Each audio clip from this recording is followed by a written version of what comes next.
Today, the Supreme Court refused to hear an appeal of the Trump administration's ban on bump stocks. This is a huge mistake. It's also a mistake for Second Amendment supporters to let this one go without outcry. Here's why. There are 3 reasons this bump stock ban is dangerous and wrong. Number 1, this is gun confiscation, and without compensation, no less. It's not even a mandatory buyback program. You bought that bump stock legally? Well, now the government is telling you you have to destroy it or turn it over to the government, and you get no compensation for it. You suffer the monetary loss. Or what? Or else you're a crook, a felon, or they take it away at the point of the government's gun. The penalty for possession of a bump stock now is 10 years in prison. For perspective, it's only 5 years for bringing a loaded rifle to an elementary school. But if you don't chop up your bump stock, you could do double that time. That's creepy.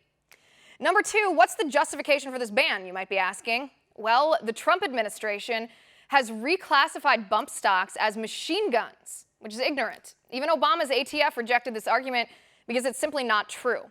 Federal law defines a machine gun, or a fully automatic weapon, as, quote, any weapon which shoots, is designed to shoot, or can be readily restored to shoot automatically more than one shot without manual reloading by a single function of the trigger. But that's not how a bump stock works. On a semi-automatic weapon, you have to actuate the trigger for each shot fired. On a fully automatic weapon, as long as you keep the trigger compressed, more than one shot can be fired for each trigger pull. A bump stock does not change the function of a semi-automatic weapon and convert it to a fully automatic weapon in that technical sense. You still only release 1 round for each trigger pull. The bump stock just makes the trigger pull quicker than you can do with just your own muscles.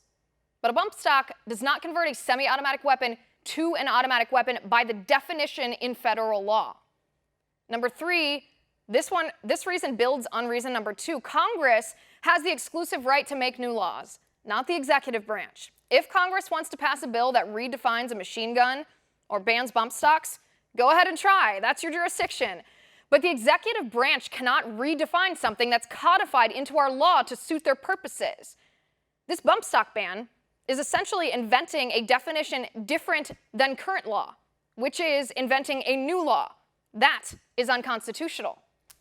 And where does this end? We had a millennial named Max McGuire on our show this week who had 3D printed his own bump stock. He was then forced to cut it into 5 different pieces to destroy it, or else risk being charged with a felony. He told us it was harder to destroy than to make. Do you think criminals are going to comply with this law? When have criminals ever complied with laws? The people who do comply are law-abiding citizens who are being punished for a crime they did not commit. And again, where does this end? If the federal government, the executive branch, can redefine anything without statutes from Congress, doesn't that put AR-15s or all semi-automatic weapons at risk if and when we get a president, a Democratic president, who does not respect our right to keep and bear arms and wants to take away our guns? Bump stocks may not seem like a big deal to ban, but this is, make no mistake, a sad day for the Second Amendment. And that is my final point.